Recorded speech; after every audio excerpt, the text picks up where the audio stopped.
আমার নাম সাঈদ বিন সীমান্ত। সাঈদ বিন সীমান্ত। সীমান্তর বয়স কত এখন? আমার বয়স 20 20 কি হয়েছে? কিন্তু আপনাকে দেখে তো মনে হচ্ছে 13-14 বছর। না, 20-এ হবে এই যে মার্চের 16 তারিখে। বিউটিফুল। বলেন সীমান্ত, কি হয়েছে একবারে ছোটবেলা থেকে আপনার 20 বছরের গল্পটা শুনি। জি, আমি 2016 সালে পিএসসি পাস করি। আমার দাদু বাড়ি হাজিবাড়া চামড়াপট্টিতে, আর আমার নানু বাড়ি হচ্ছে পাশাপাশি গ্র্যান্ড হোটেল মোড় করঞ্জারি রোডে। তো ওখান থেকে আমি প্রথমে হচ্ছে আমার স্কুলেই আম্মু যেহেতু পড়ছে ওখানেই ভর্তি করে দেয়।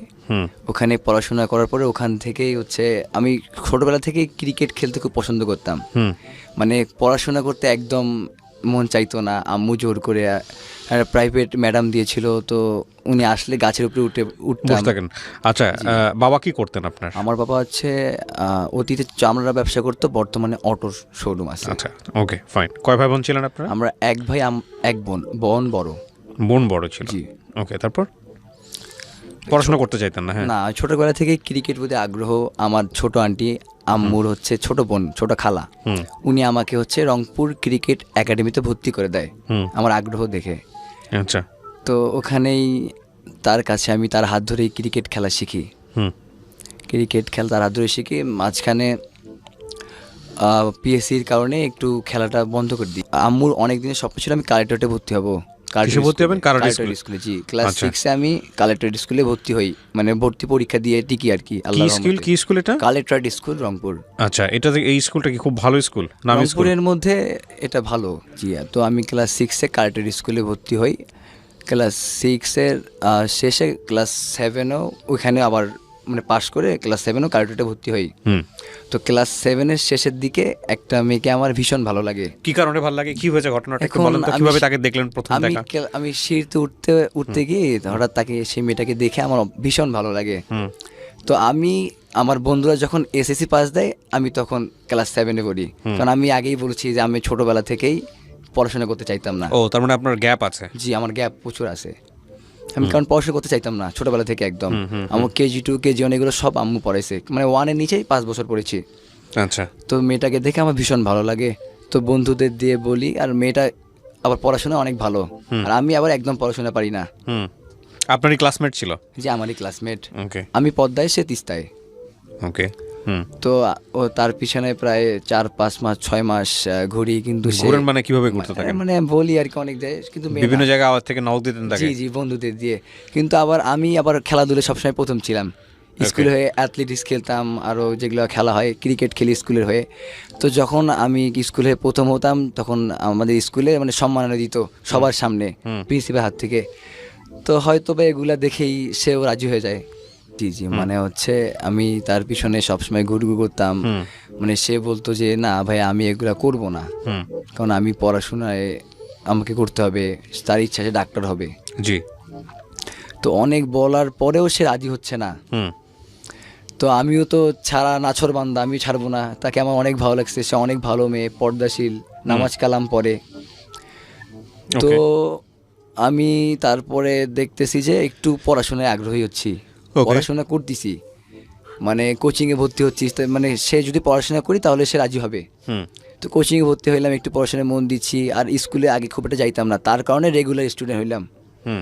হওয়ার পরে স্যারকে মোটামুটি হালকা একটু হইলেও পড়া দিতে পারি, হোমওয়ার্ক করা শুরু করলাম। এইসব জেনে তার বান্ধবী দিয়ে অনেক বলার পরে মানে সে বললো যে রিলেশনে যাবে না, সে ফ্রেন্ডশিপ করবে। ওকে। ফ্রেন্ডশিপ করার পরে আমার বন্ধু নাজি আর লামিম আমাকে ফেসবুক আইডি খুলে দিল। আমি কিন্তু ফোন চালাইতে পারতাম না, বাটন ফোনও চালাইতে পারতাম না ক্লাস 7-এ, অ্যান্ড্রয়েড ফোনও চালাতে পারতাম না। ক্লাস 7-এর শেষে আমার বন্ধু নাজিম আর লামিম আমাকে অ্যান্ড্রয়েড ফোনে আমার একটা আইডি খুলে দিল ফেসবুকে। জি, সিকে সাঈদ বিন সীমান্ত আইডির নাম।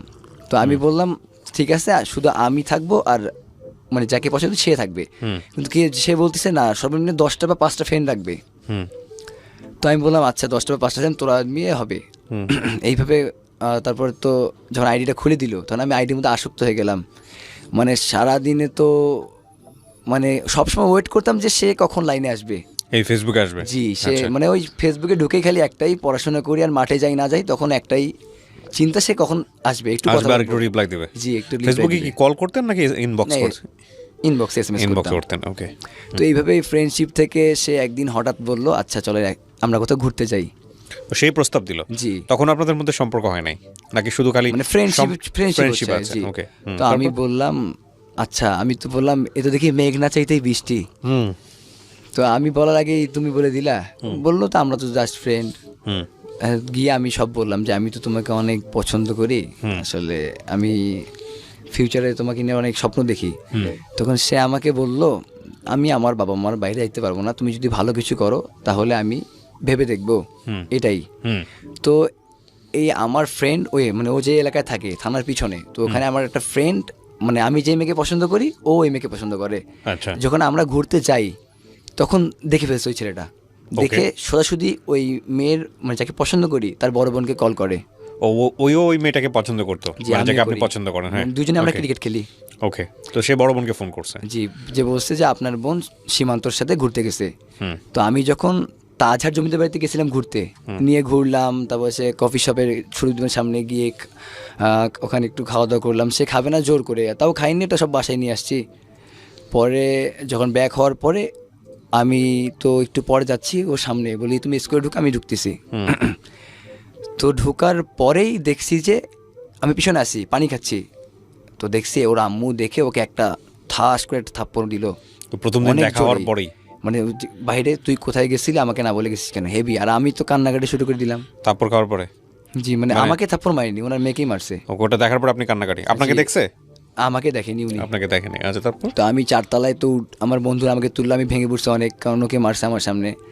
তারপর থেকে ওকে আর স্কুল আসতে দিচ্ছে না ওর ও, আম্মু। তারপর?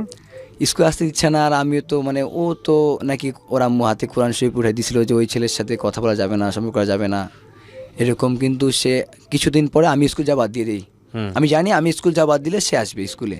ও আচ্ছা, আপনি সেটা প্ল্যান করলেন যে যেভাবে আমি তাকে যাবো না। স্কুলে নিয়ে আসতে হবে। হ্যাঁ। জি, আমি স্কুল যাওয়া বাদ দেওয়ার পরে আমি আবার স্যার আর পছন্দের খেলোয়াড়, এই জন্য আমাকে স্কুলে ঢুকতে দেয় মধ্যবিরতিতে। আমি 3 নম্বর ক্লাসে স্কুলে ঢুকে পড়ি, বললাম যে আমাকে বাবু স্যার ডাকছে। হুম ঢুকে পড়ে তার সাথে ভিতরে একটু কথা বলার জন্য রুমে চলে যাই। তখন গণিত শিক্ষক, মানে ওই স্যারও আমার অনেক মানে হচ্ছে অনেক ভালো সম্পর্ক। তো বললাম যে স্যার একটু খেলার কাজে আসছি, তো কথা বলি। তখন আমরা স্যারের সাথে পিছনে আমি কথা বলতেছিলাম, স্যার তো অন্য রুমে গিয়েছিল। তখন মানে হচ্ছে দেখার কারণেই আমার সাথে কথা বলতে মানা করছে, যে মানে আমার সাথে একদম টোটালি মিশতে মানা করে দিছে ওর আম্মু। তারপরে তো কোরআন শরীফ নাকি হাতে দিয়েছিল। আর এর মাঝখানে আবার ও আবার বাথরুমে ঢুকছিল যে সুইসাইড করবে। আমার বন্ধুরা আবার, মানে স্কুলের বাথরুমে ঢুকছে সুইসাইড না, করার না, জন্য? ওর বাসার বাথরুমে। আচ্ছা, এটা আপনি জানলেন এটা কিভাবে? আমার বন্ধু বলছে যে ওরাই গিয়ে বের করছে। আচ্ছা।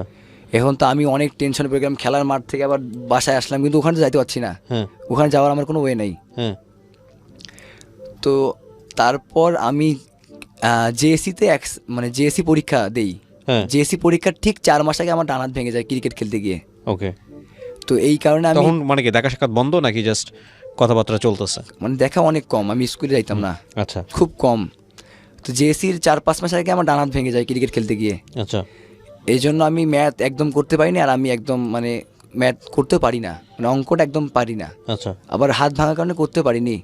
ওকে এজন্য এক সাবজেক্টে ফেল আসে জেএসসি পরীক্ষায় আমার। ওকে আমি 2019 সালে জেএসসি পরীক্ষা দিয়েছি কালেক্টর স্কুল থেকে। ওকে। ও আপনার সাথে তো ও পরীক্ষা দিয়েছে না? জি, ও তো অনেক ভালো রেজাল্ট করেছে। ওকে। তো আমি যখন জেএসসিতে ফেল করি তখন সে টোটালি আমার সাথে যোগাযোগ অফ করে দেয়। আচ্ছা কারণ সে জানতো তার ফ্যামিলি এই ব্যাপারে আর আগাবে না, আর ও মিথ্যা আমাকে আসে দিবে না। ওকে। তো 3 মাস আমার সাথে দেখা নেই। আমি 3 মাস পরে একবার স্কুলে যাই ওর সামনে। স্কুলে যাওয়ার পরে ও সবার সামনে আমার সাথে অনেক বাজে ব্যবহার করে। 3 মাস পরে? জি, কারণ ওর আম্মু ওকে মিশতে মানা করছে এই জন্য। আচ্ছা। আর অলরেডি ওর বান্ধবীদের বলছে যে যদি কথা বলি, কারণ সবাই তো মানে ওর আম্মুকে বলে দিবে। তো আমি দেখা করতে গেছি, আমার সাথে খারাপ ব্যবহার করছে। খারাপ ব্যবহার বলতে? মানে অনেক রাগারাগি করছে। বলছি না তুমি আমার পিছনে আর আসবা না, আমি তোমার সাথে আগাতে পারবো না, তুমি এখন আমার থেকে জুনিয়র হয়ে গেছো মানে ক্লাসের দিক দিয়ে। ও, আপনি ফেল করছেন? জি, আমি ফেল করছি। তো আমার সাথে তোমার এভাবে হবে না, এইগুলো বলতিছে আর কি। হ্যাঁ। তো সবার সামনে আর কি খারাপ ব্যাপার, এটা আমার খুব খারাপ লাগছে। আমি সোজা স্কুল থেকে বের হয়ে চলে গেলাম। হ্যাঁ। আমি কিছু বলিনি, মাথা নিচ করে স্কুল থেকে বের হয়ে আপনি 7 থেকে গেলেন, ও 8 উঠে গেছে? জি, এটা Okay, উঠে গেছে। তারপর? তো আমি সোজা বাসা চলে গেলাম। হ্যাঁ। চোখ দিয়ে পানি পড়তেছে ভাই, বিশ্বাস করেন আমি মেয়েটাকে অনেক অনেক অনেক বেশি এটাই কি আপনার ভালোবাসি। First love? জি, এটাই আমার ফার্স্ট লাভ ছিল। তারপর তারপরে হচ্ছে আমি তো এইভাবেই ক্রিকেটে মানে আবার ক্রিকেটেই ব্যাক করলাম, মাঠে যাচ্ছি, কিন্তু ভাই খেলা এরকম একটা হচ্ছে না, মন বসতিছে না। হুম, মানে হৃদয় ভাঙলে যা হয়, জি, খেলায় ঠিক মন মানে বসতিছে না, হাত ভাঙা ইনজুরি পর থেকে একদম 4-5 ম্যাচে টোটালি রান পাচ্ছি না, বোলিংও ভালো হচ্ছে না। হুম, তারপর হঠাৎ একদিন ফেসবুকে নক আসে, একটা ফ্রেন্ড রিকোয়েস্টে মেয়ের, হুম, হাই হাই মানে ফ্রেন্ড SMS এ রিকোয়েস্ট দেয় কিন্তু হুম, আসে, তো হাই, তো আমি বললাম জি বলেন। মেয়েটা আমাকে বললো আমি আপনার ফ্রেন্ডের ছোট বোন। আমি বললাম আপনি কোন ফ্রেন্ডের বোন? বলে হোসেন হৃদয়, চট্টগ্রামে বাসা, জি। আদর্শ স্কুলে পড়ি, তার ছোট বোন। আমি বললাম আমার তো ওই নামে অনেকে আছে, আমি আমার স্মরণ করতে পারছি না। হুম, কারণ বলে আচ্ছা ভাইয়া আপনার নাম্বারটা দেন। আমার নাম্বারটা, ওর নাম্বারটা দিছে আমাকে, জি। মানে ওই মেয়েটা, জি। যে ফোন দেন আমি আপনাকে সব বলতেছি। বলে আপু আমি তো আপনাকে চিনি না, আমি ফোন দিতে পারবো না আপনাকে, আর আমার ফোনে টাকা নেই।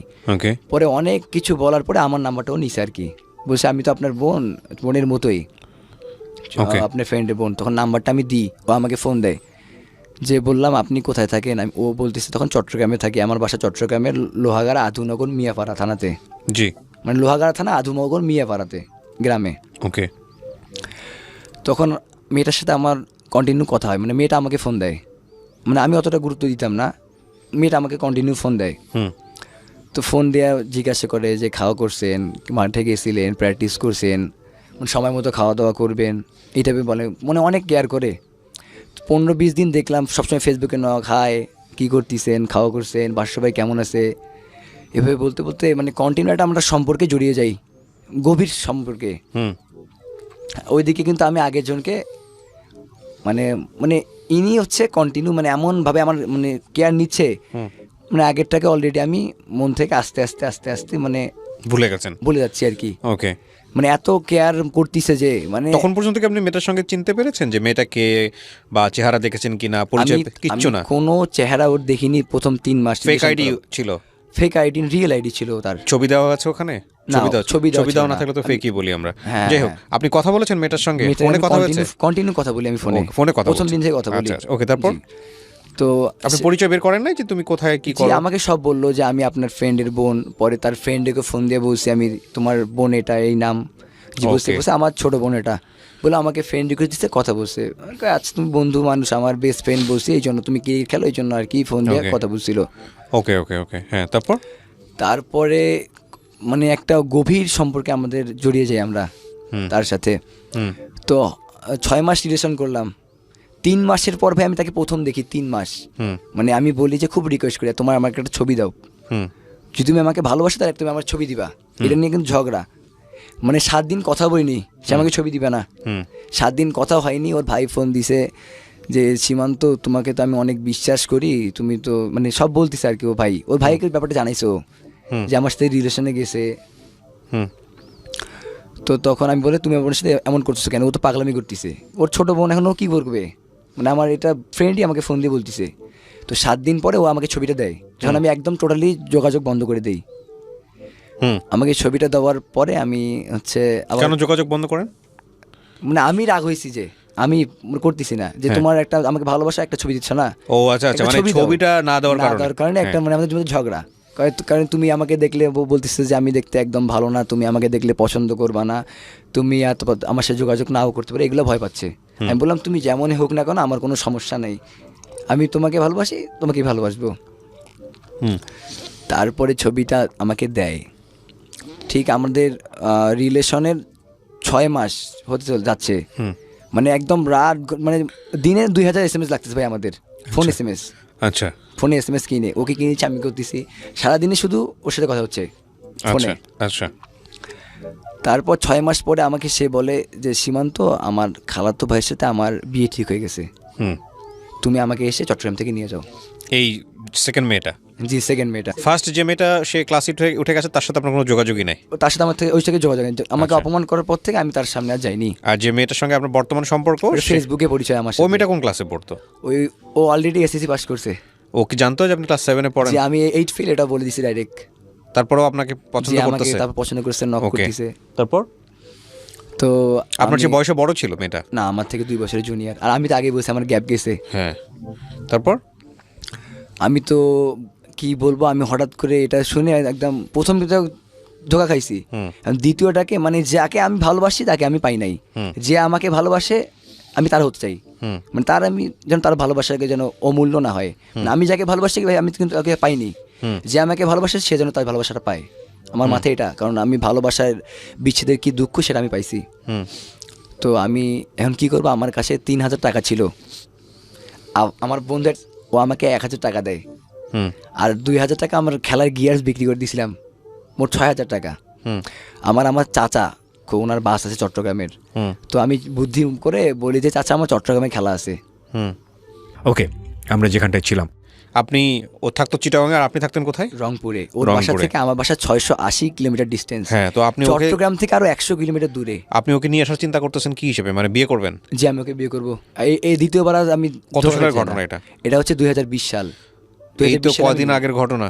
হ্যাঁ। বিয়ে করবেন, খাওয়াবেন কি করতেন আপনি ওই সময়? আমি ওই সময় কিছু করতাম না, শুধু ক্রিকেট ফেল করে কি আপনি লেখাপড়া ছেড়ে দিয়েছেন ওই সময়টাতে? আমি ফেল করার পর ওটাই পড়া ছিল শেষ, আর পর যান না স্কুলে? না, স্কুলে যাই না, কিন্তু স্কুলে ভর্তি দেখাই স্কুল লিগ খেলি, শীতকালীন উইন্টার স্কুল এগুলো টুর্নামেন্ট খেলি। স্কুলের হয়ে খেলেন? জি, স্কুলে হয়ে খেলি, ভর্তি বিভিন্ন জায়গায় খেলেন। আচ্ছা, তো এই আপনি আপনার পিএসসি তে রেজাল্ট কি ছিল? 4.58। ভালোই তো ছিল রেজাল্ট। জি, ওই যে তো লেখাপড়া করতেন না? বাপ মাই কিছু বলতো না আপনাকে? আম্মু সবসময় করতো, কিন্তু আমার সবসময় ফোকাস ছিল খেলাধুলার দিকে। বাবাও কিছু বলতো না আপনার? বাবাও অনেক গালা। কয় ভাই বোন ছিলেন আপনারা? আমরা 1 ভাই 1 বোন। আপনি বড়? না, আমি ছোট। বোনটা কি করতো? বোন হচ্ছে মাদ্রাসা লাইনে পড়ার পরে বিয়ে দিয়েছি। আপনি মাত্র একটা ছেলে? জি। সে লেখাপড়া করে না? বাবা কি করতো আপনার? বর্তমানে অটো রিক্সা, ব্যাটারি, একটু আগে বলতেছিলেন। হ্যাঁ, তো আপনাদের তো পড়াশোনার হওয়া না হওয়ার তো কোনো কারণ আমি দেখি না। লেখাপড়া মানে করার জন্য টাকা পয়সার কোনো অভাব নাই, বাবা বিজনেস করতেছে, খাওয়া দাওয়া কোনো কিছুর অভাব নাই। একটা মাত্র ছেলে আপনার, আপনার বাবার তো বুক চাপড়ায় মরে যাওয়ার কথা যে একটা মাত্র ছেলে পড়াশোনা করে না।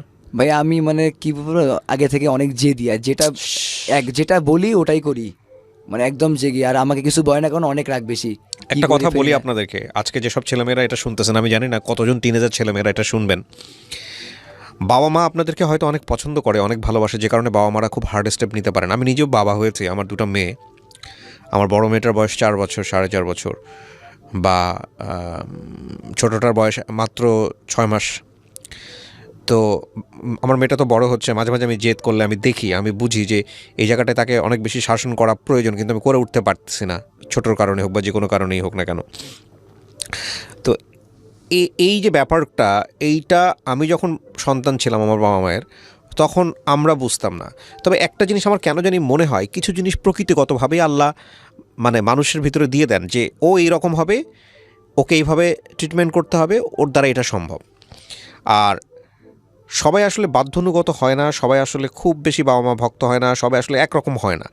তারপরেও আমি সব ছেলেমেয়েদেরকে একটা কথা বলি আজকে, সেটা হলো যে এই যে ব্ল্যাকমেলিংটা করা বাবা মাকে, যে আমি একটা মাত্র সন্তান, আমি একটা মাত্র ছেলে, আমি একটা মাত্র মেয়ে, শেষ পর্যন্ত হয়তো বাবা কিছুই করতে পারবে না, শেষ পর্যন্ত হয়তো মা কিছুই করতে পারবে না, কারণ তারা তো নিরুপায়, তারা চাইবে না তার সন্তানের একটা বড় ক্ষতি হোক। কিন্তু এটা ঠিক যে এটা আসলে আপনার বাবা মাকে আপনি যে বাধ্যটা করলেন, এটা যে আপনার জন্যে কত বড় ক্ষতি, আপনার নিজের জন্য কত বড় ক্ষতি, এটা জীবনে যখন আপনি বুঝতে পারবেন, তখন আর আপনার পিছন দিকে ফিরে নিজেকে কারেকশন করার কোনো সুযোগ থাকবে না। শোনেন আপনার গল্পটা, তারপর কি হলো? আমি 6,000 টাকা ম্যানেজ করলাম। কার কাছ থেকে নিলেন এই টাকাটা? আমার কাছে 3,000 টাকা ছিল। আচ্ছা। আমার ক্রিকেটের খেলার জিনিস 2,000 টাকায় বিক্রি করলাম, আর 1,000 টাকা আমার বন্ধু আফরাজের কাছ থেকে নিলাম। এই 6,000 টাকা বন্ধু জানতো যে আপনি কি করতে জি, যাচ্ছেন? আমি ওকে বলছি। হ্যাঁ, তারপর? এখন তো ও জানে যেটা আমি বলছি ওটা করবোই আমি, তো আমাকে দিল ম্যানেজ করে 1,000 টাকা। এই 6,000 টাকা নিয়ে আমি চট্টগ্রামের উদ্দেশ্যে রওনা হলাম। চাচাকে বললাম চাচার কাছে যাচ্ছি ফ্রিতে, বলছি আমার চট্টগ্রামে খেলা আছে। তো আমি প্রায় 18 থেকে প্রায় 19 ঘন্টা চট্টগ্রাম থেকে ভাই, আবার কিন্তু 100 কিলোমিটার লোহাগাড়া। এর আগে তো আপনি যান নাই কখনো? কোনো দিন নাই, ফার্স্ট টাইম। আচ্ছা। তো আমাকে বাস গিয়ে নামাই দিল অলংকারে, আমি কিছু চিনি না, আমি কোথায় যাব। আমি ফোন দিচ্ছি, একে জিজ্ঞাসা করতেছি, ওকে জিজ্ঞাসা করতেছি যে ভাইয়া লোহাগাড়া থানাটা কোন দিকে, কেউ চিনতেছে না। পরে একটা সিএনজিএল আমাকে বললো যে ভাইয়া এখান থেকে তুমি প্রথমে নিউ মার্কেট যাবা, নিউ মার্কেট থেকে ওইখানে তুমি অটোওয়ালাকে জিজ্ঞেস করলে নিউ ব্রিজের গাড়ি পাবা, ওই কর্ণফুলী ব্রিজ থেকে তুমি সরাসরি বাস পাবা হচ্ছে লোহাগাড়ার আদিনগরের। তো ভাই আমি তো আর কোনটা লোকাল বাস কোনটা মেল বাস বুঝতেছি না, আর ও অলরেডি কিন্তু আমি চট্টগ্রামে গেছি, ও বাসা থেকে বের হয়ে গেছে, আমাকে ফোন দিচ্ছে আচ্ছা। যে আপনি কোথায় একটু তাড়াতাড়ি আসেন, আমি তো বের হয়ে গেছি, আমাকে খোঁজাখুঁজি অলরেডি মানে শুরু হয়েছে। হুম। তো আমার ওই জায়গাটা যাইতেই 104 ঘন্টা লেগেছে, লোকাল বাসে উঠছি আমি। তো ওখানে আমি গিয়ে আমিরাবাদে নেমে পড়ি। হুম। আমিরাবাদ থেকে একটা নেই সিএনজি, মানে একটা পিক আপ নেই, পিক আপ গাড়িগুলো লেগুনা বলে যে। হুম। তো ওটা একদম নেই, রিজার্ভ নিয়ে নেই যে ভাই আমি আপনাকে 500 টাকা দেবো, শুধু লোহাগাড়া যেয়ে একটা আমার বোনকে নিয়ে চলে আসবো। তো ভাই আমার অনেক ভয় লাগছে, হাত পা ঠান্ডা যাচ্ছে, আমি এটা কী করতেছি। হুম। তো আমি চলে গেলাম, চলে গিয়ে ও দেখি দাঁড়ায় আছে আধুনগরের ব্রিজের উপরে দাঁড়ায় আছে। এই প্রথম দেখা আমাদের। এর আগে তো ছবিতে দেখছেন নাকি? এর আগে শুধু ছবিতে দেখছি। হ্যাঁ। তো দেখার পর কেমন লাগতেছিল? মানে আমার হাত পা ঠান্ডা হয়ে যাচ্ছিল, চোখ দিয়ে পানি পড়ার মতো হয়ে যাচ্ছে। কেন? মানে যাকে ভালোবাসি তাকে প্রথম দেখলাম। আচ্ছা, ওকে। মানে ও সে তো আমাকে ধরে কান্নাকাটি করতেছে। হুম। ওকে। এখন বলতেছি যে সিএনজি এলাকে একটু আপনি তাড়াতাড়ি চলেন। আর উনি কিছু বুঝতে পারছে, বললাম কিছু আপনি ব্রেক করছে, আমি তাড়াতাড়ি টানেন, আমি একটু রাগ দেখাচ্ছি যে টাকাটা 500 টাকা দিলাম যে আপনি নিয়ে একটু তাড়াতাড়ি চলেন। তো উনি আবার কী করছে, ওরা নেওয়ার পর যাত্রী তুলতেছে। আচ্ছা। এখন মেজাজ খারাপ হচ্ছে, কিছু বলতেছে না, যাত্রী তুলছে উনি, কিন্তু রিজার্ভ নিছে আমি। তো এরকম করতে যাত্রী লোকালে নিয়ে যাচ্ছে। তো ওখানে আমি আমিরাবাদের সিএনজি ওই লেগুনিতে করে যে আমিরাবাদে নেমে গেলাম। আমিরাবাদ থেকে একটা বাস নিলাম ওই যে কর্ণফুলী ব্রিজের উদ্দেশ্যে। কর্ণফুলী ব্রিজে নিলাম। তো ওখানে আমরা মানে আমি ভাই টানা কিন্তু 24 ঘন্টা জার্নি চলতেছে আমার, কোনো রেস্ট নাই, টানা 24 ঘন্টা জার্নি করতে আছি আমি। আমিরাবাদ গাড়িতে উঠে আমরা কর্ণফুলী ব্রিজে নামলাম। নেমে একদম ভিতরে একটা, আমি বাস স্ট্যান্ড নামটা জানি না, একদম ভিতরে ঢুকলাম। মানে রংপুরে বাস নিব, শ্যামলী কাউন্টার, অনেক চট্টগ্রাম শহরে অনেক ভিতরে ঢুকছে একদম। আমি রিক্সাওয়ালাকে বলছি যে আমাকে একদম ভিতরে কোথায় কাউন্টার আছে রংপুর নিয়ে যান। আচ্ছা। তো রিক্সা ভাড়া দেওয়ার পর রিক্সাওয়ালা বললাম 200 টাকা দিচ্ছি, আমার একটা ভিতরে কাউন্টারে নিয়ে যান। তো আবার ভাই যে এই মাঝখানে আমিরাবাদ থেকে চট্টগ্রামে আসার মাঝখানে আমাদের বাসে 2টা পুলিশ উঠছে। আচ্ছা, টেনশনের বিষয়। হ্যাঁ, আমি তো শেষ, আরও আমার গা পা ঠান্ডা হচ্ছে ভাই, বিশ্বাস করেন, মানে এত ভাই জীবনে পাইনি আমি, কিন্তু মুখের জোর আছে। তো আমাদের পুলিশে বলছে তোমরা কোথায় যাচ্ছ, চট্টগ্রাম ভাষায়। আমি বললাম কি বলে, আমি বললাম যে বোন কি বলে শোনো তো, মানে আমার যাকে নিয়ে পালাচ্ছে ওকে বললাম। তখন বলতেছে যে মানে আমরা কি, আমি বললাম এটা আমার চাচাতো বোন, আচ্ছা আমার দাদার 2টা ওয়াইফ, তো একে একটা চট্টগ্রামে থাকে আর একটা রংপুরে, একে আমি রংপুরে নিয়ে যাচ্ছি, আমি অনেক টায়ার্ড, 24 ঘন্টা জার্নি করছি, আমার দাদি অসুস্থ, ও দেখতে যাবে। তো আপনি যদি কিছু বলার থাকে আমি আমার আব্বার নাম্বার দিচ্ছি, আমার আব্বার সাথে কথা বলেন প্লিজ, আমাকে ডিস্টার্ব করিয়েন না। তো আমি যেভাবে এইটা বলার পরে পুলিশটা নামে গেছে। আচ্ছা, ওকে। আর আমার পাশে ছিল আবার পুলিশ বসা। কারণ বলতেছে ভাইয়া তোমাদের ব্যাপারটা বুঝতেছি, ভয় পাবে না, যাও আমি আসি। মানে আমি 4টা সিট নিছি, কিন্তু করোনার সময় 4টা, মানে 2 জন এক সিট বসা যাবে না। ও, ফাঁকা রেখে? জি। তো আমার 2টা সিট ফাঁকা আছে, ওটা পুলিশ বসতে দিয়েছি। ওকে। এই জন্য উনি বলছে ভাইয়া সমস্যা নাই, যাও, আমি তোমার ব্যাপারটা বুঝতে পারছি, আমি আসি। আচ্ছা, তো আমরা আসতেছি, আমি কিন্তু ভাই বাসে গভীর ঘুম, এদিকে সে বমি করতে করতে শেষ, অনেক অসুস্থ, কিন্তু আমার কোনো সেন্স নাই, আমি ঘুম। জি। এখন সে বলতেছে, শুনতেছি যে আমি কার সাথে পালাচ্ছি, সে আমি মরে যাই তার কোনো হুঁশ জ্ঞান নেই, সে বলতেছে কিন্তু রাগ, কিন্তু আমি এদিকে মরা মানুষ, টানা 30 ঘন্টা অলরেডি জার্নি করতেছি আমি। ভাই রংপুর থেকে 680 কিলোমিটার দূরে আমার যাকে পালিয়েছি তার বাসা। মানে ওখানে গিয়ে 2টা মিনিট আমি রেস্ট করার সুযোগ পাইনি। রাইট। ওখান থেকে আবার শুরু তাকে নিয়ে আসছি। ওকে, তারপর তার সাথে ভাই প্রথম দেখা তখনই হলো আমার। তারপর আমি সোজাসুজি ওকে নিয়ে নামলাম, মানে ও আবার ভালো রেসপন্স পায়, ভালো কিছু পড়েনি, শুধু নিচে হচ্ছে জন্মসনদ নিচে, 2 কিছু নিচে, বিয়ে করতে যা যা লাগে আর কি, ওগুলো নিতে বলছিলাম, ওগুলো নিচে। তো আমি ভাবতেছি এখন তাকে নিয়ে যাবো কোথায়, প্রথমে বাজারে নিয়ে এসে ওকে কাপড় কিনে দিলাম, বাসায় যেহেতু নিয়ে যাবো, ওকে ওড়না কিনে দিলাম আর জুতা কিনে দিলাম। ওড়না মনে হয় কিনে দিচ্ছে, জুতা কিনছে সেটাকে আমার মনে পড়তেছে না, এটা মানে কিনে দিলাম সালেম মার্কেট, ওই জামাল মার্কেট থেকে, দিয়ে বাসায় নিয়ে গেছি। আমার আম্মু মূর্তি মতো দাঁড়ায় আছে, নানি বলছে কিরে সীমন্ত এটাকে তুই কী করছিস? আমি বললাম আমি এখন ঘুমাবো, এটা হচ্ছে আমার বউ। কই বিয়ে করলি কবে? কই বিয়ে করি নাই, বিয়ে করবো, এখন তোমরা বিয়ে দিবা। নিয়ে ঢুকে গেছেন এভাবে? হ্যাঁ, বাসায় নিয়ে গেছি। তারপর আমি গোসল করতেছি, আমি বললাম একেবারে মূর্তি মতো দাঁড়ায় না হয়ে একটু কাপড় আসে না, একটা জামা দাও। আম্মুকে বলতেছি, আম্মু কান্না করতেছে, নানি এদিকে কান্নাকাটি শুরু করছে। মূল এক কথা হচ্ছে অবাধ্য সন্তান ছিলেন, এটা বোঝা যাচ্ছে। সরি, আমি কিছু কমেন্টস করবো, আপনি মন খারাপ করেন না। আপনার মাকে এটা বলার পরে আপনার মা যদি কান্না করে, মানে দু চারটা থাপ্পড় যদি না মেরে যদি কান্না করে থাকে তাহলে বুঝতে হবে যে আপনার বাপ মা হেল্পলেস ছিল আপনার প্রতি। মাঠটার দেয়নি ওই সময়টাতে? আব্বু এসে মার দিছে। সেটা আব্বু তো দিবে, মা হলে তো আমি তো মা জায়গা থাকলে তো দিতাম। সরি, এটা যদিও গণমাধ্যম লক্ষ লক্ষ মানুষ এটা শুনতেছে, ফাইন। তারপরে কি করলেন আপনি? তো আব্বুকে ফোন দিল, আর আম্মু মানে কোমরের সমস্যা, তো ওইভাবে কোমরের হাড় ক্ষয়, মানে এই জন্য আর কি ওইভাবে উত্তেজিত হয়ে গেলে উনি অসুস্থ হয়ে পড়বে, মানে মেরুদণ্ডের হাড় বাড়ছে আর কোমরের হাড় ক্ষয়। আচ্ছা, তারপরে কি হলো? তারপর কি হলো? তো আসার পরে আব্বু তো কয়েকটা মার বসে দিল। তো আমি বলছি মারি ফেলালে কিছু হবে না, আমি নিয়ে আসছি, আমার বিয়ে দিতে হবে। তাছাড়া ওই নেয় ওর আব্বু, আমি বলছি যে ওর আব্বু লালমনিরহাটে, ওনাকে ফোন দিয়ে বলো যে মানে আমার ওয়াইফকে আমি নিয়ে আসছি। ওকে নিয়ে আসছি, তারপরে আমি হচ্ছে গোসল টোসল করে ঘুমাই পড়লাম। তো ও আম্মুর সাথে আছে, কথাবার্তা বলতেছে, আম্মু তো কান্নাকাটি করছে, ও কান্নাকাটি করতেছে যে আমি যাবো না, আর আমাকে আপনি মারি ফেলান, আমি যাবো না বাসায়, মানে যাকে নিয়ে আমি চলে আসছি। ও বলতেছে আমাকে মারি ফেললাম, যাবো না, আমি সীমার সাথে থাকবো। আর আমি এদিকে ঘুমাচ্ছি, কারণ আমি তো ভাই টানা 36 ঘন্টার মতো জার্নি করছি, 36 থেকে 40 ঘন্টা। একটু পরে আমাকে আম্মু ডাকতেছে যে উঠো, ওই মেয়ের বাবা আসছে। ও আবার মানে রংপুরে চাকরি করতো, উনি কৃষিতে, মানে ওরা কিন্তু রংপুরে ছিল, সঙ্গে সঙ্গে চলে আসছে। হ্যাঁ, মানে ওর আব্বু লালমনিরহাটে ছিল, আর ও কিন্তু রংপুরেই পড়তো আদর্শ স্কুলে, কিন্তু মানে ওর দুই ভাই বোন পড়তো, এখান থেকে এসএসসি পাস করছে, 9-এ ভর্তি হয়েছিল। কিন্তু আমি রংপুরে থাকা অবস্থা আমার সাথে সম্পর্ক ছিল না, আর আমি চিনতাম না। চট্টগ্রামে যাওয়ার পরে তার সাথে আমার পরিচয় হয়েছে। তার বাবা আসার পরে আম্মু আমাকে ডাকলো, আমি উঠে গেলাম। তো উঠে গিয়ে সালাম দিলাম, যে বললো যে বাবা তোমরা এই কাজটা করলা কেন। উনি আবার অনেক ঠান্ডা, মানে অনেক ভালো, মানে অত রাগেই কিন্তু আমার সাথে কোনো রকম ইয়ে করে নাই। বাবা তোমরা এটা কাজ করলে কেন? আমি বললাম বাবাই বলছি আমি, যে আমরা দুইজনের সিদ্ধান্তে এটা করছি। সে আমাকে বলছে তার নাকি আপনি বিয়ে ঠিক করছে, আমাকে আনতে বলছে, আমি আনছি, আপনি ওর কাছে জিজ্ঞেস করতে পারেন।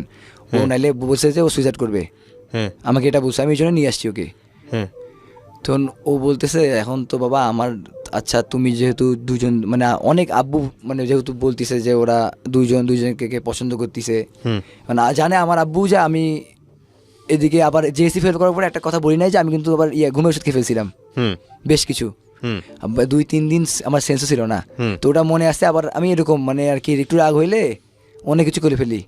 তো বাবা তখন ওনার আব্বুকে বলতেছে যে দেখুন ওরা যেহেতু দুইজন ছেলে পাগলামি করতেছে, মানে আপনি যদি নিয়ে যান, আমার ছেলে একটা আপনার মেয়েও একটা, যদি ওরা কিছু করে ফেলে, আমার আব্বু এটা ভয় পাচ্ছে, তখন তার সারা জীবন হারাইতে হবে তাদেরকে। তখন আপনি একটু দেখেন কি করা যায়, আমার তরফ থেকে না নাই, আমার আব্বু বলে দিছে যে আমার তরফ থেকে না নাই, কিন্তু আমি চাই একটু আপনার মেয়ে আপনার বাসায় থাক, আমার ছেলে আমার বাসায় থাক, কিন্তু আমরা এটা মানতেছি না। ও বলছে যে না এটা হবে না, আমি বলছি এটা হবে না, একসাথে যা হবার এখানেই হবে। হ্যাঁ, এখন তো আমাকে ওর বাবা বুঝাচ্ছে, আচ্ছা বাবা আমার তো এলাকায়, ওর আবার এলাকার মানে ওর আব্বু আবার এলাকার সর্দার বলে, মানে কাউন্সিলের মতো আর কি, সর্দার। তো বাবা আমার তো এলাকায় অনেক সম্মান আছে, মানে মান ইজ্জত আছে, যদি শুনে আমার মেয়ে পালায় চলে আসছে। আর চট্টগ্রামে কিন্তু ভাই এইসব নাই, চট্টগ্রামে এইসব কিন্তু এলাও না। আচ্ছা, তো আমাকে বুঝার পরে বলে যে আমি নিয়ে যাই, আমি তোমাকে কথা দিলাম আমার মেয়েকে তোমার সাথেই বিয়ে দিব। আমাকে মানে সে কথা দিচ্ছে, কিন্তু আমি রাজি হইলেও সে যাবে না, মেয়ে যাবে না। পরে আমি পাশে নিয়ে গেলাম, যে বলছে আরে তোমাকে আমি একবার উঠাই নিয়ে আসছি, যদি তোমাকে আমার সাথে না দেয় আমি আবার উঠাই নিবো, এটা এই বিশ্বাস আছে, তোমার বিয়ে অন্য কেউ দিলে আমি তোমাকে ওখান থেকে উঠে নিয়ে আসবো, একবার জানছি না, বলে হ্যাঁ নিয়ে আসছো। এবার বুঝে ওকে পাঠিয়ে দিলাম। ও কিন্তু আবার টানা জার্নি, বাসায় আমার 4-5-6 ঘন্টার মতো ছিল অনলি, ও থেকে আবার বাবার সাথে আমি পাঠিয়ে দিলাম। তারপর প্রথম 2 দিন আমি ফোন দিচ্ছি, ফোন অফ, আমার মাথা খারাপ হয়ে যাচ্ছে, কি হচ্ছে ফোন অফ কেন? হৃদয়কে ফোন দিচ্ছি, যে বলছে আমার বোন ঘুমাচ্ছে। আপনার জুনিয়র ছিল না আমার ফ্রেন্ড? আচ্ছা, ক্লোজ ফ্রেন্ড ছিল, ক্লোজ ফ্রেন্ড মানে বেস্ট ফ্রেন্ড বললেই চলে। ওর ভাই? হ্যাঁ, ওর ভাই, বড় ভাই। ও জানতো সমস্ত কিছু, এগুলো সব জানে, ও জানে, ওর এক মতামত ছিল, ওর সাপোর্ট ছিল, ফুল সাপোর্ট ছিল, কিন্তু পালার বিষয়ে ওকে আমরা কিছু বলি নাই, ওটা কিছু বলি নাই, একদম গোপন। তো দিয়ে যাওয়ার পরে প্রথম 2 দিন কথা হয়নি কারোর সাথে, তো আমার মাথা খারাপ হচ্ছে, আবার হিতে বিপরীত হয়ে গেল নাকি। 2 দিন পরে আমাকে ফোন দিল, মানে এই 2 দিন আবার আমি খাওয়া দাওয়া করিনি একদম, মানে কি হচ্ছে গভীর একদম অনেক টেনশনে পড়ে গেলাম। পরে ফোন দিল যে সব ঠিকঠাক আছে, তোমার সাথে হচ্ছে আব্বু, মানে ওর আবার আম্মু কিন্তু রাজি ছিল না আগে থেকে, ওর সবাই রাজি, ওর আম্মু রাজি না, কিন্তু ওর আব্বু রাজি। তারপর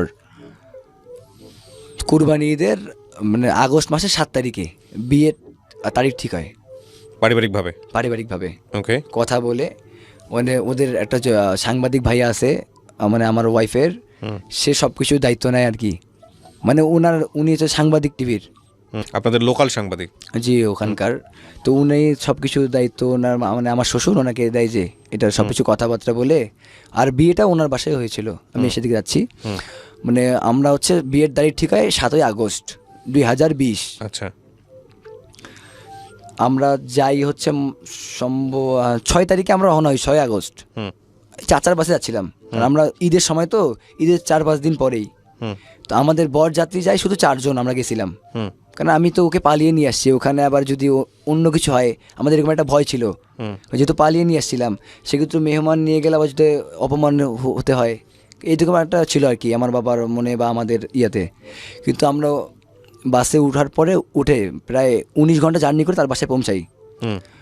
আমিরাবাদে তারা আমাদের জন্য মাইক্রো পাঠিয়ে দিছে। আচ্ছা।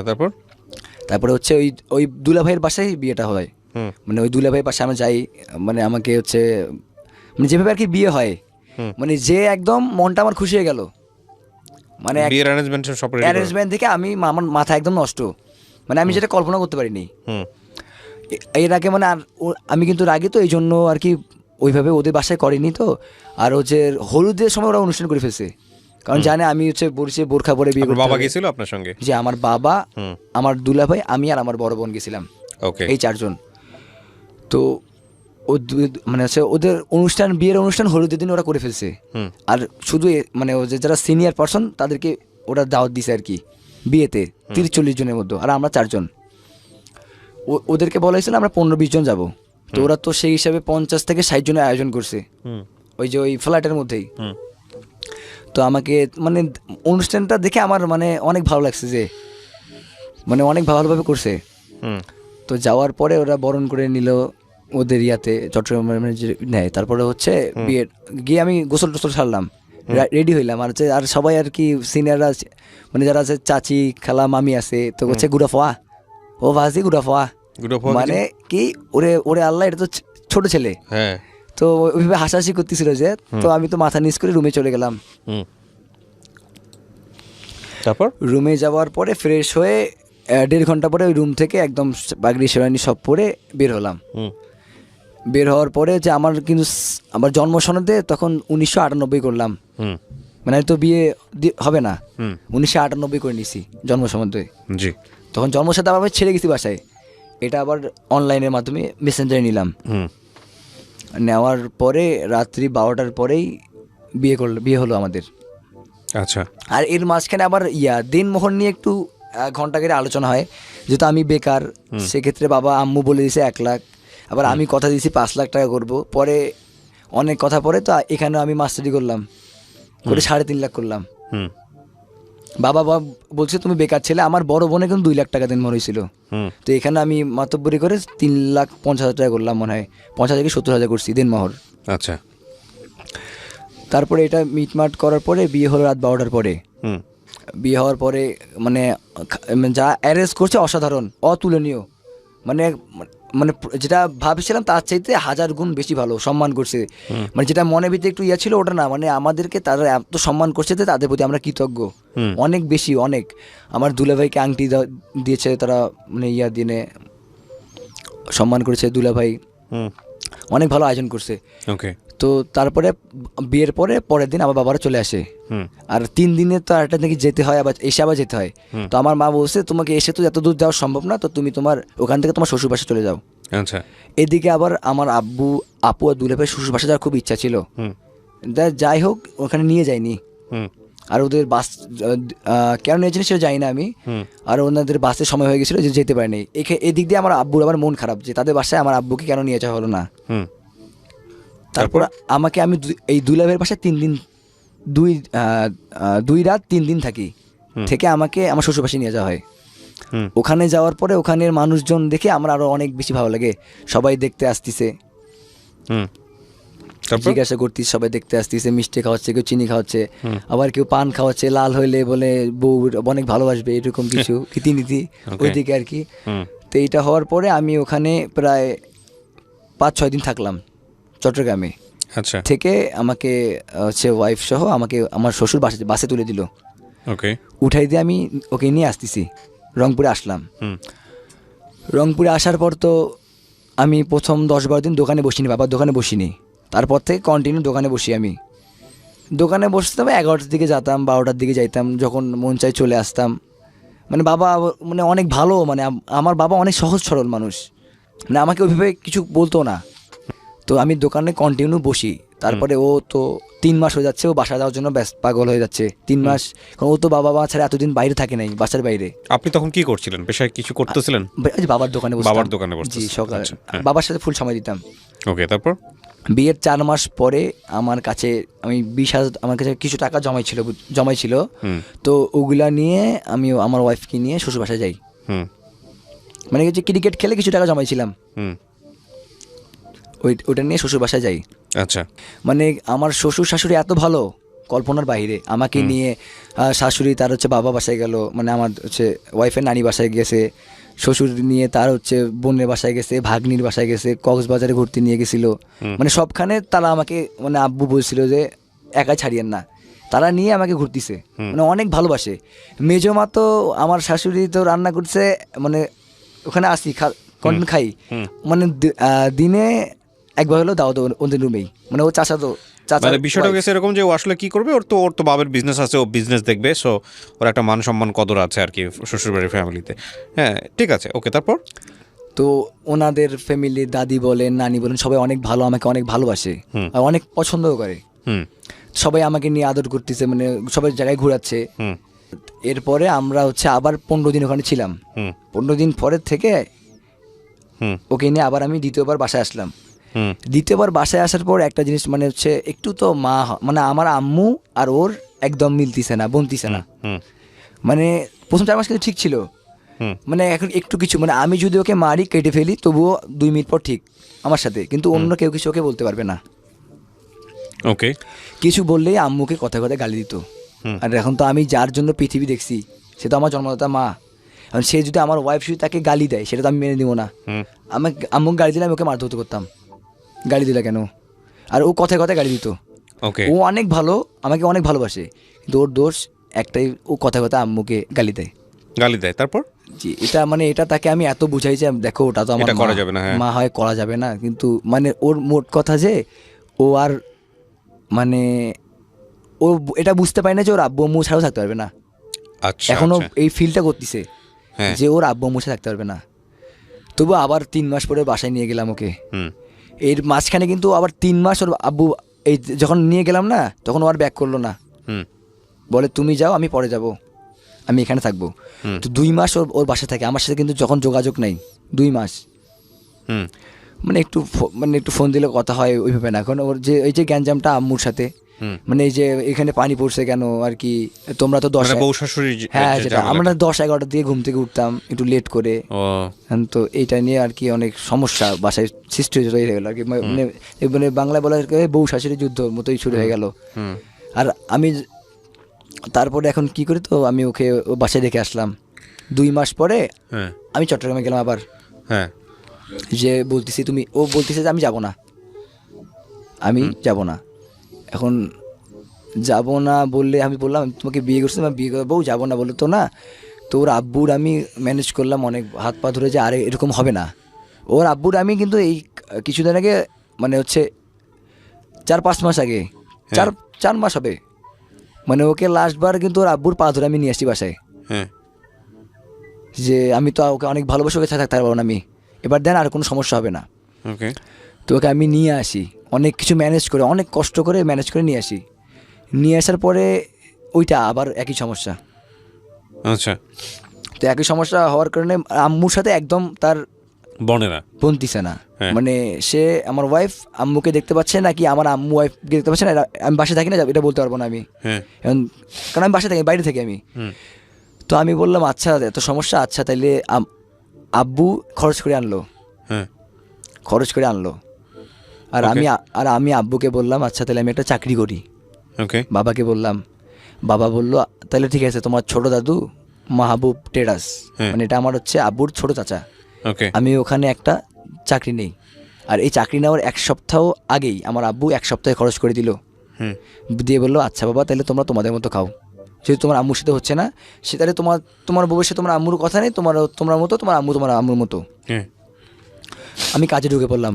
এই অলরেডি ভাই তার জন্য আমি পড়ালেখা বাদ দিছি, আমি খেলাধুলা বাদ দিয়ে দিছি একদম।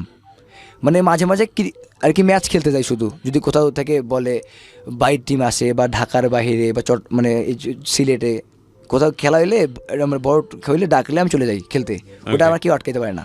ওকে। আর ওটা আবার সে ওইভাবেই মানে প্রথমে পছন্দ করলে পরে আর পছন্দ করতেছে না, কারণ ক্রিকেটে অনেক ব্যয়, টাকাটা নষ্ট হচ্ছে, তো সেক্ষেত্রে রাগ হচ্ছে যে তুমি কেন যাচ্ছ খেলাধুলায়, তুমি তো বলছো খেলাধুলা করবা না। তারপর হচ্ছে আমি সপ্তাহে 1500 টাকার বেতনে দাদুর শোরুমে কাজ শুরু করলাম। ওকে। মানে সেই শোরুমে আমাকে দোকান খুলতে হয়, সব কাজ এক কথা সব কাজ করতে হয়। কিন্তু সব কাজ করতে হলেও দাদু সবসময় পরিচয় দিত এটা আমার নাতি। মানে এইটা খুব ভালো লাগতো যে যেই আসুক না কেন যে এ আমার নাতি। ওকে। আর এই জন্য আমি মানে ওখানে সব রকম কাজ করতাম, দিয়ে সেটা এনে 4 মাস তার কাছে আমি ওখানে কাজ করছি, মানে সপ্তাহে 1500 টাকা করে দিচ্ছে। ওকে। এই 1500 টাকা দিয়ে হচ্ছে আমার ওয়াইফের হাতে আমি দিয়ে দিতাম। প্রথমে 2-3 সপ্তাহ 4 সপ্তাহ আমি টাকা দিতে পারি নাই, মানে একটু আম্মুকেও দিছি, মানে নিজের একটু ডাক্তার দেখাইছি দুইজনই, মানে ওর একটু ডাক্তার দেখানো হয়েছে। আমার প্রথম 3-4 সপ্তাহ টাকা দিতে পারিনি আমি, মানে বাজার খরচ কিন্তু আমি একদম আলাদা হয়ে গেছি। আমাদেরটা আমরা খাচ্ছি, আর হচ্ছে আব্বু আম্মুরটা আব্বু মুড়ি ওনার। এই আলাদাটা কি আপনার ওয়াইফের কারণে আপনি হইছেন? জি আমার আব্বু আমাকে দেখতেছে যখন হচ্ছে না তখন আলাদা করে দিল, আলাদা কারণ যেহেতু ভাই একদম হচ্ছে না, প্রত্যেকটা মোমেন্টে ঝামেলা হচ্ছে।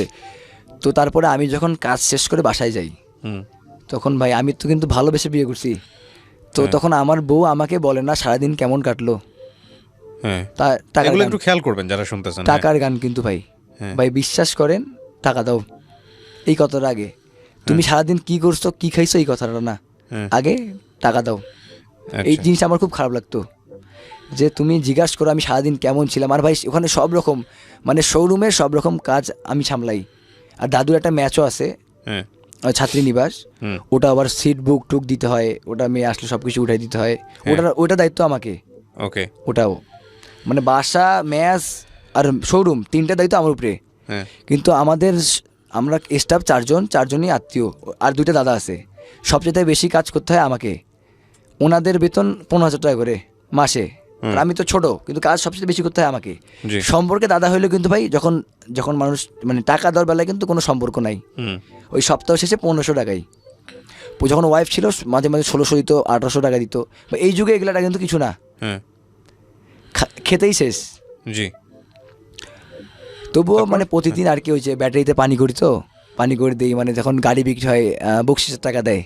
আচ্ছা। তো প্রতিদিন মানে 200-300 টাকা পকেটে হয়, এই জন্য আর কি ওখানে কাজটা আমি টিকে আসি। এমন দিন আছে 400 টাকা মানে বকশিস 3টা গাড়ি সবাই 100 টাকা করে দিচ্ছে, এসিড করতেছে 100 টাকা দিচ্ছে, 200-300 টাকা পকেটে আসে, মাঝে মাঝে আসে মাঝে মাঝে আসে না, এইভাবেই চলতেছে। কিন্তু ওই রাত হলেই ফেরার পরেই ওই যে টাকার গান, যদি আমি টাকা মানে সব টাকা আমি তার হাতে দেবো, আমার মা দিতে হবে, নানি আছে। আচ্ছা। তো এইদিকে আবার আমার খেলার জন্য আমি চুপচুপ করে টাকা রেখে দিই, ওটা করলেই ঝগড়া শুরু। মানে ভাই প্রত্যেকটা দিন কাজ করার পরেও তার সাথে আমার রাত্রে হলে ঝগড়া, আচ্ছা, যে কোনো একটা ব্যাপার হোক। আর আমি কিন্তু খুব শাসনে রাখতাম, এটা সত্যি কথা, আমি খুব শাসনে রাখতাম যে সবসময় পর্দা করতে হবে, কোনো পুরুষ মানুষের সামনে যাওয়া যাবে না। এই যে পর্দা করার কথা বলেছেন, এটা কি তার কালচারে ছিল? মানে সে কি করতো আগে মানে তার ফ্যামিলিতে ছিল কিনা? এটা না ছিল, কিন্তু অতটা মানে সে অতটা আগে পর্দা করতো না। আচ্ছা, মানে বাইরে গেলে মানে ছেলেদের সামনে আমি বলছি যে যাওয়া যাবে না, আর বাইরে গেলে আগে থেকে বোরখা পরে যেত, তারপর হয়তো মুখটা খোলা থাকতো। তো আমি একদম তো এদিক দিয়ে খুব হার্ড, মানে কোনো মানে পর্দা করতে হবে দিতাম না। আর বাসায় সারাদিন সপ্তাহে 1 দিন নিয়ে ঘুরতাম, শুক্রবার। ওকে। ওর যেমন চাচাতো ভাই যদি যারা আছে ওদের সামনেও বলছি যে ওদের যারা ভাই আছে তাদের বাসায় যাইতাম না আমি, বাইরে গেলে সামনে আসা যাবে না, মানে এইরকম একটু শাসনে রাখতাম। এই জিনিসটা আবার পছন্দ করতো না ওরা। ওকে। তারপর ওনার আম্মু বা ও এটা পছন্দ করতো না, যে এটা কেন করো তুমি। আচ্ছা, আমি এত কনজারভেটিভ কেন? হ্যাঁ কেন, কিন্তু বউ তো আমার কথা আমার বউ আমি দেখবো। তো এই দিক দিয়ে তারা মানে আমার উপর নারাজ ছিল, বাবা মা বলুক, কারণ আমি এত হার্ড কেন। আচ্ছা, তারপর তারপরে ভাই আলাদা হইলাম, প্রতিদিন আমাদের রাত্রে ঝগড়া। আমি কাজ থেকে আসি ভাই সকাল 9টার দিকে যাই, আমি ক্রিকেট খেলা এসি রুম বাদ দিলাম, ক্রিকেট খেলা বাদ, আমি পড়ালেখা বাদ দিলাম ওর জন্য। ওর জন্য আমি মানুষের চা পানি উবাচ্ছি, সব রকম কাজ হচ্ছে আমাকে, দাদুর শোরুমেই সব রকম কাজ করতে হচ্ছে, 6,000 টাকা চাকরি করতেছি। রাত চললে ভাই ঝগড়া, মানে এটা কন্টিনিউ প্রতিদিন। ঝগড়া মানে কি শুধু ঝগড়াই হতো নাকি গায়ে হাত তোলাতুলি হতো? মারামারি হতো দুজনে, দুজনে মারপিট, দুজনকে মারতেন? এটাই। আচ্ছা, তারপর এই বিয়ের কয়দিন পরে আপনারা দুজনের গায়ে হাত তুললেন? প্রথম 6-7 মাস অনেক ভালো ছিল, তারপরেই হচ্ছে মারামারি শুরু। হ্যাঁ। তারপর তো মানে ওর মূল কথা হচ্ছে একটাই, যে ও এখানে ওর আব্বু আম্মুর সাথে থাকতে হবে না, মানে যা হচ্ছে সব এই কারণেই হচ্ছে, মানে যেগুলো হচ্ছে সব এই কারণেই। আর আমি কিন্তু ভাই সব টাকা ওর হাতে দিয়ে দিতাম। আচ্ছা, তাও আমি যেন শান্তি থাকি, কারণ আমি তোকে বিয়ে করছি না, ওর দায়িত্ব আমি নিছি না, ওকে তো আমাকে চাইতে হবে। ওকে আমি বাইরে নিয়ে যেতাম, ঘুরতে নিয়ে যেতাম, রেস্টুরেন্টে নিয়ে যেতাম, যা চাইতো মানে যতটুকু সামর্থ্য ওটা দিতাম। সব দিতে পারতাম এটা বলবো না, আমার যতটুকু সামর্থ্য দেওয়ার ততটুকু দিতাম। তারপরে ঝগড়া চলতেছিল, তারপরে ওরা আমি মাঝে মাঝে আমার আব্বুকে বলতাম যে এরকম, তখন আব্বু বলতো বাবা তোমাদের ওটা আমাকে মানে তোমাদের মধ্যেই ওর আব্বু পরে শাসন করতো, আর ওটা মীমাংসা করে নেওয়া উচিত আমাকে না জানিয়ে শাসন। আর হচ্ছে ভাই সবচেয়ে মেজর প্রবলেম ছিল একটাই, সে আমার আম্মুকে গালি করতো, নানিকে, মানে কেউ কিছু বললেই ওটা। সে যে খারাপ আমি এটা বলবো না, সে আমাকে অনেক ভালোবাসে, কিন্তু সে আমার চাইতে তার পরিবারের মানুষজনকে 1000 গুণ বেশি ভালোবাসে, আর সে তাদের পরিবার ছাড়া থাকতে পারবে না। তো আমার শালা আসলো আমার বাসায় হচ্ছে নভেম্বরের 11 তারিখে, ওর পরীক্ষা ছিল, ও আবার এসএসসিতে 1 সাবজেক্ট ফেল করছে ইতিহাসে, ওটা ইমপ্রুভ দেওয়ার জন্য আসছিল 15 তারিখে। আর আমার বউ কিন্তু আসার পরেই তার মানে যে লাকেজ, মানে ও মূলত আসছে ওর ভাইয়ের পরীক্ষা দেওয়ার পরে ওর ভাইয়ের সাথে চলে যাবে। আর আমি একটা ট্রাই নিলাম, যদি থাকতে রাখতে পারি। ওর আব্বুর পা ধরে কিন্তু আমি ওকে নিয়ে আসছি পরের বার ঝামেলার পরে। তো আসার পরের দিন ওর লাকেজ গোছাইছে, ওর ভাইয়ের আসলে পরীক্ষার পরে চলে যাবে। ওরা আমাকে বলছে যে আমি এখানে থাকতে পারবো না তোমার এত শাসনে। মানে ও একটা ফোন চাইতো, ফেসবুক মানে ইউটিউব চালাবে, ফেসবুক না হলে ইউটিউব চালাবে, ফোন চাইতো, সিম চাইতো, আমি ওর ব্যবহার করতে দিতাম না, মানে ওর কোনো ফোন চাইতে দিতাম না। মাঝখানে আমার ফোনটা দিয়ে দিয়েছিলাম সিম ছাড়া, যে তুমি ইউটিউব দেখো। মানে যেই 3 মাস ওকে নিয়ে আসলাম পরে, ওই 3 মাস ওকে আমার ফোনটা দিয়েছিলাম সিম ছাড়া, তুমি ইউটিউব দেখো। মানে ও বলতো যে আমি একাই বাসায় কী করবো, আবার আম্মুর সাথে ওইভাবে কথা বলে না তো, একটা ঘরে মনে করি অনেক সময় টিভি দেখে না এরকম, মানে একাই ও বোরিং ফিল করে আর কি। আর ওর বাসায় তো সবাই আছে, মানে ওর 2টা বোন আছে, ছোট বোন 2টা বাসায় আছে, ছোট ভাই সাকিব আছে, ওর 2টা মেজো মা ছোটো মা আছে, দাদি আছে, পাশে খালাদের, মানে আমোদ ফুর্তিতে থাকতো। কিন্তু এখানে আসার পরে ফুললি তো এগুলো হচ্ছে না বাসায়। আমি তো সারা 9টার দিকে যাচ্ছি, রাত 11টার দিকে আসতেছি।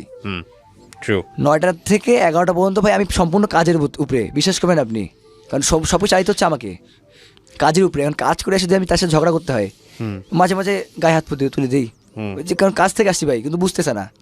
আর সবসময় টাকা ভাই, এটা কিন্তু ভালো লাগে না ছেলে মানুষদের। তারপর সে বুঝতে হবে যে আমি তো ওখানে ভাই গিয়ে কি আমি ওখানে বসে আছি, কাজ করতে হচ্ছে, আর কাজ না করলে কি আমাকে টাকা দিবে? ওটা আমার দাদুর শোরুম, আমি বারবার বলছি, কিন্তু টাকার বেলায় সম্পর্ক কোনো কাজ করে না, টাকা এমন একটা জিনিস। তারপরে আমার শালা 11 তারিখে 11 নভেম্বর আমাদের বাসায় আসে। আমার বাসায় আসে বলে আমি তাকে জানাই সব কিছু, বলে আমি কি করব, তোমরা তো আমাকে জানাই এগুলো করো নাই, এখন তোমরা বুঝো। সে আমাকে বলতেছে ফ্রেন্ড হয় ওর আসার পরেই আবার ওর সাথে কিন্তু আমার অনেক মানে হচ্ছে, ও বলতেছে আমি ভাইয়ের সাথে যাবো, আমি বলছি তুমি ভাইয়ের সাথে গেলে আমি তোমাকে আর নিবো না, এইটা নিয়ে ঝগড়া চলতেছে। ওর ভাই আসার পরে ওর সাথে আমার মারামারি, ওর ভাইয়ের সামনেই।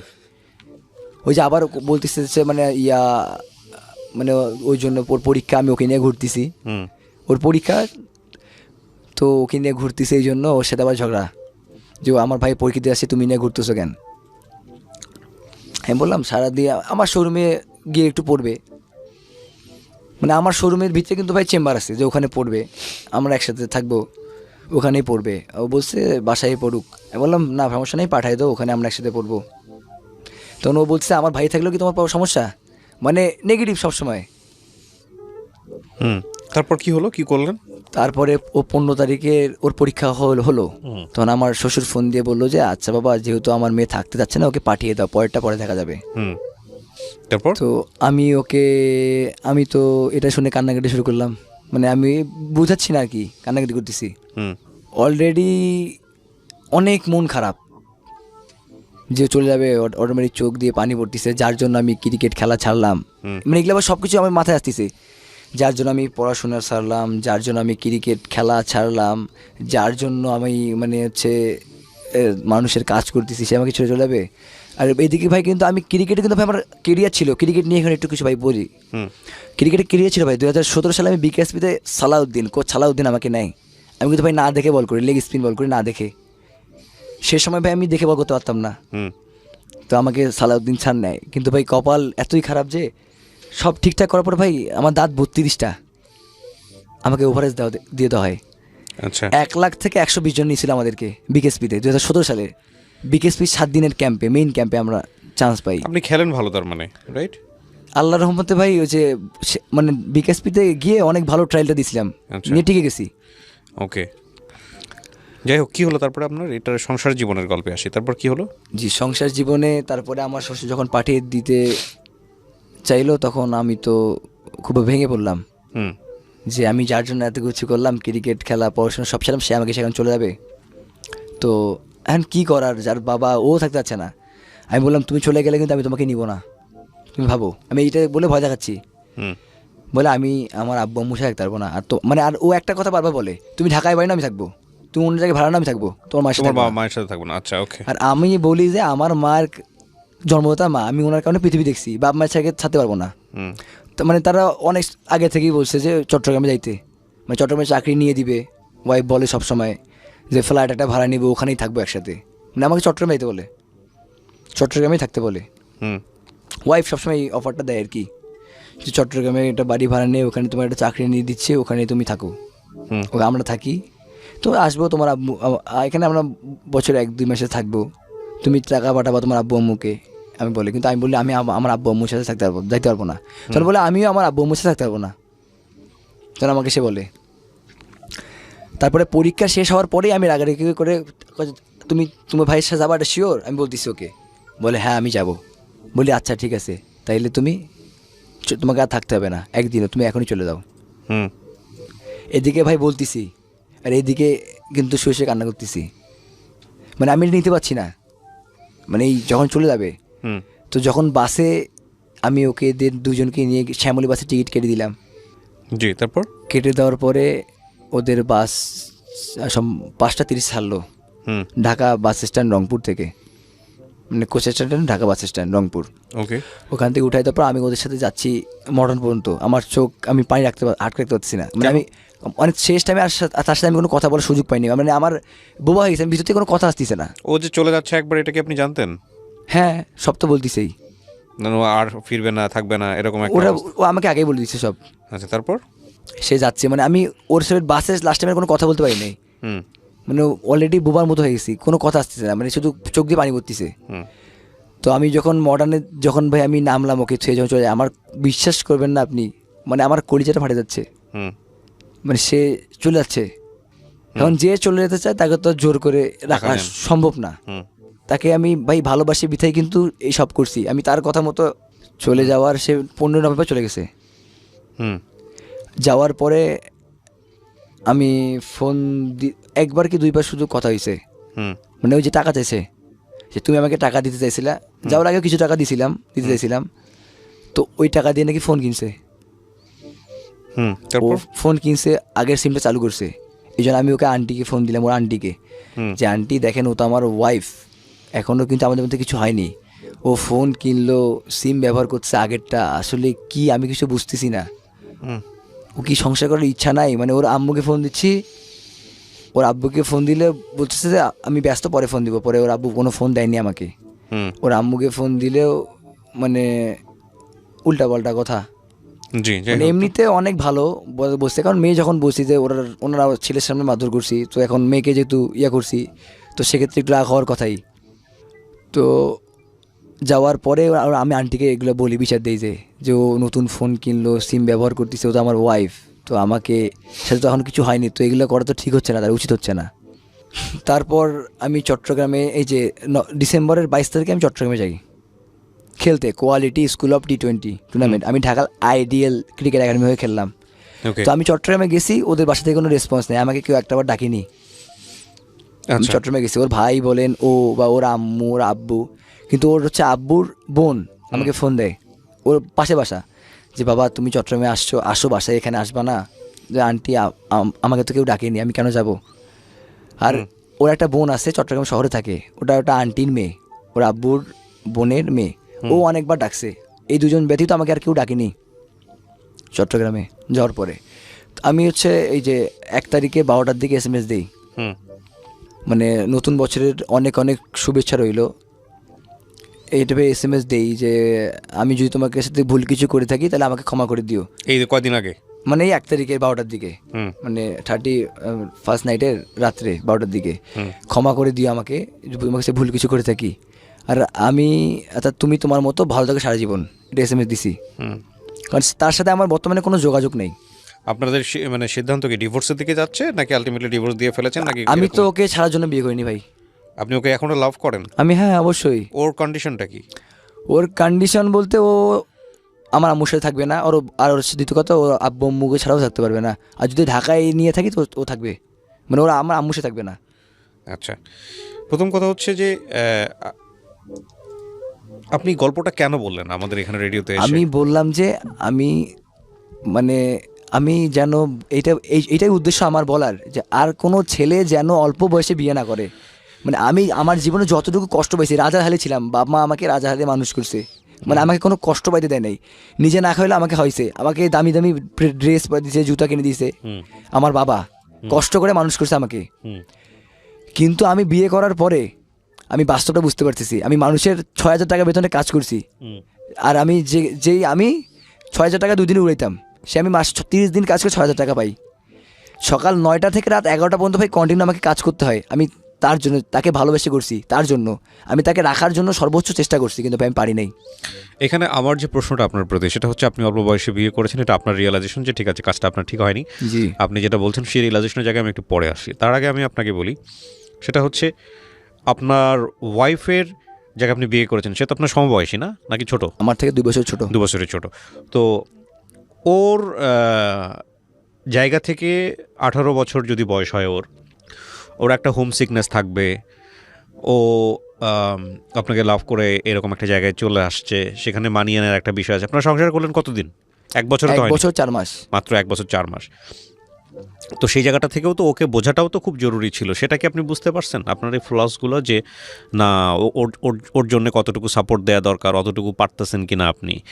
প্লাস হচ্ছে হলো, কারণ মেয়েরা বিয়ে হওয়ার পর তো তার নিজের একটা জগৎ তৈরি করার চেষ্টা করে, সেই জগতে কারো এন্ট্রান্স নাই, সেই জগৎটা নিজের মতো, সেই সংসারটা নিজের মতো। আপনার বাবা তো চেষ্টাও করছিলেন আপনার ক্ষেত্রে যে না ঠিক আছে তোমরা আলাদা থাকো, নিজের সংসার করে নাও। জি, তারপরেও কি সমস্যা ছিল, মানে কি কারণে ঝামেলাটা হলো? মায়ের শুধুমাত্র মাকে ইস্যু করে? মাকে ইস্যু করে, আর মানে একটাই কারণ, ও থাকতে পারবে না এত দূরে আব্বু আম্মু ছাড়া। তো ঠিক আছে থাকেন আপনি, ওকে স্পেস দেন, ও চিটাগাংয়ে থাকুক কিছুদিন, একটু অ্যাডজাস্ট করতে তো সময় লাগবেই।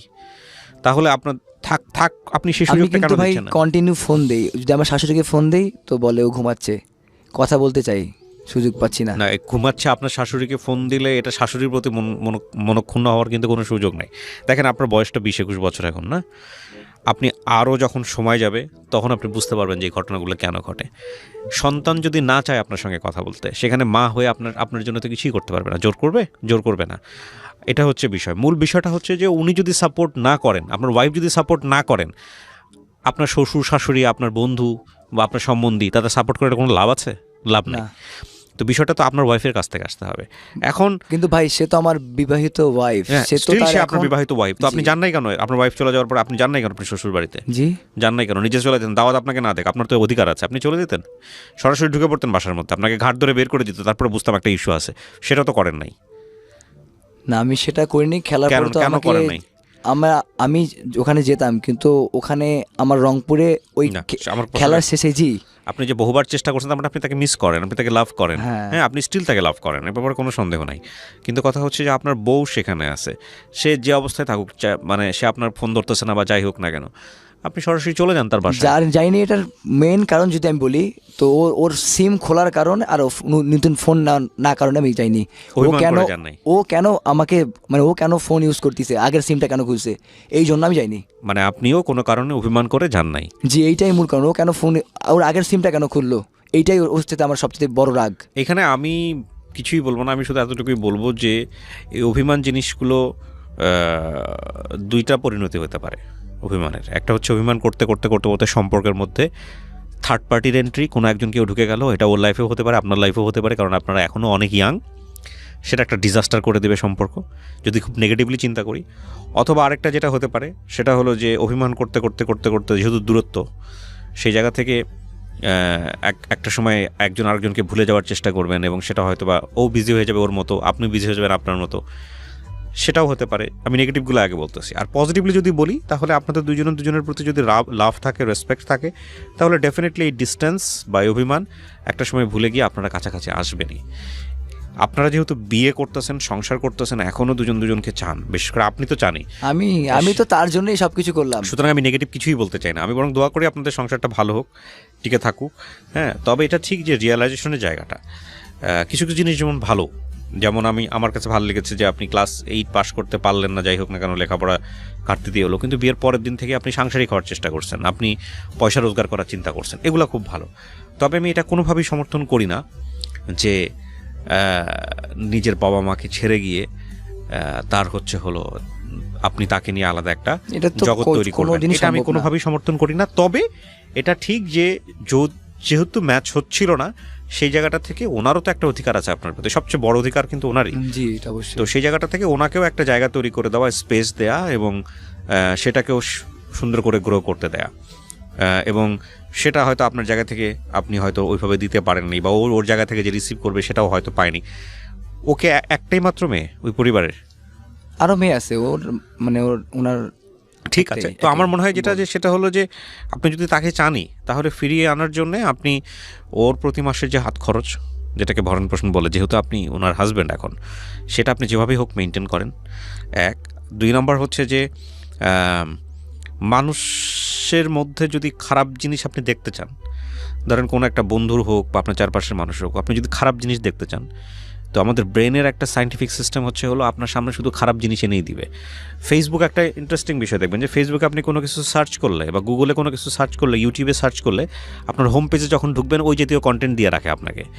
হ্যাঁ, যে না তুমি যেহেতু এগুলো দেখতে পছন্দ করো, তোমাকে আমি এইগুলাই দিচ্ছি, দেখো, বেশি বেশি করে দেখো। তো ব্রেনটাও খুব ইন্টারেস্টিং এই জায়গাটা।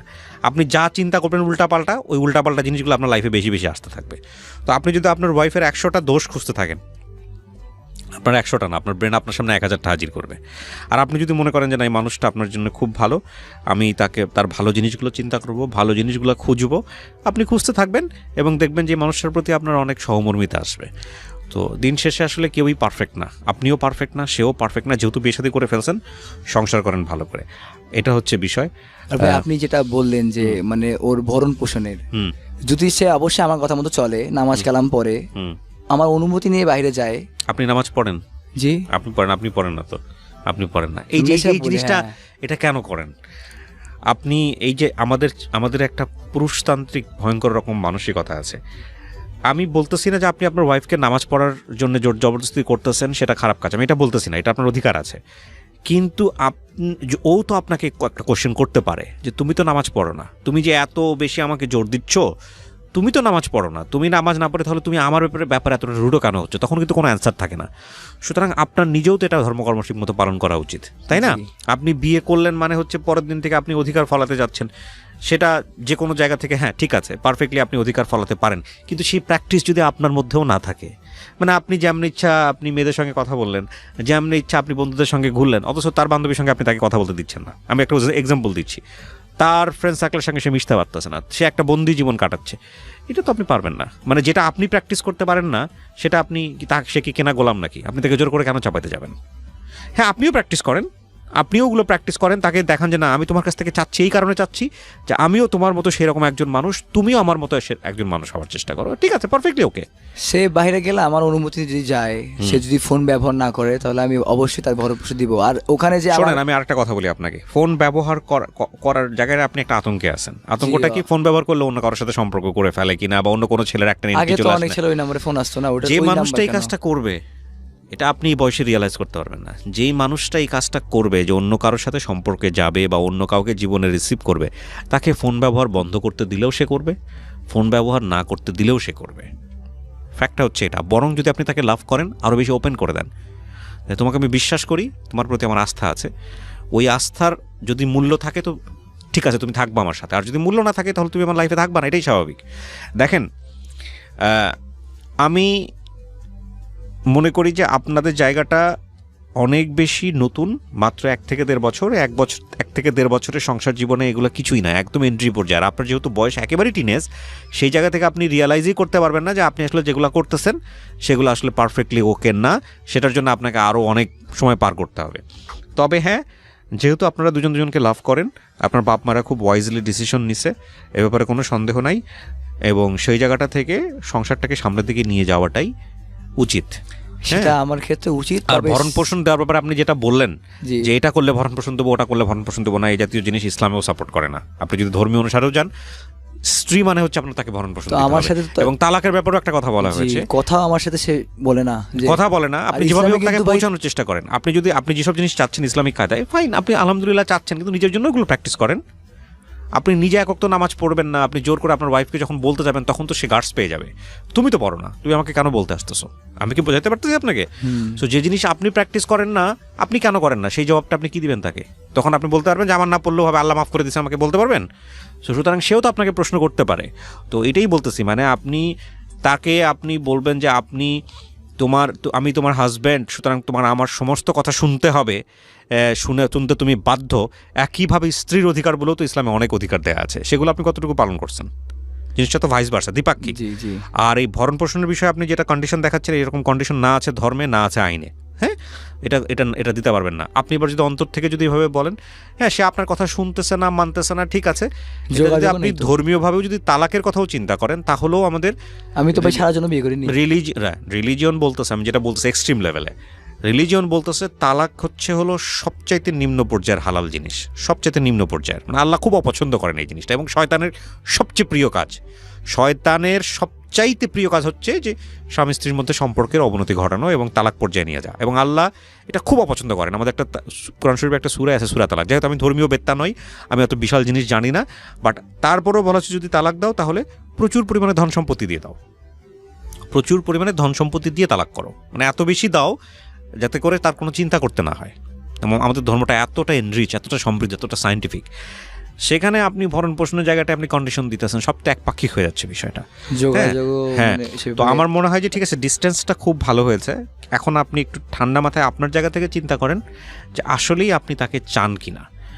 আর কখনোই আমি তাকে চাচ্ছি ভাই, সে আমাকে চাচ্ছে। শুধু চাওয়া মানেটা অন্তর থেকে চাওয়া না, চাওয়া মানে হচ্ছে প্র্যাকটিসের মধ্যে চাওয়া মানে হচ্ছে যে সে যে জায়গাগুলোতে আপনি কম্প্রোমাইজ করতে পারবেন না, ধরেন সে তার আপনার মাকে নিয়ে যে সমস্যাটা হয়েছে, বউ শাশুড়ির সমস্যাটা, সেটা হয়তো আপনি মিটিগেট করতে পারবেন না, সেটা হয়তো আপনি ঠিক করতে পারবেন, আমি ওর বাসায়, কিন্তু আপনাকে নিয়েও অনেক সমস্যা তার ছিল, যেগুলো আপনি হয়তো বা জানেন। গল্পটা আপনি বলতে যখন তখন গল্পটা একপাক্ষিক বলা, সে থাকলে সে আপনার সম্পর্কে 100টা কমপ্লেইন করতো, অবশ্যই করতো না?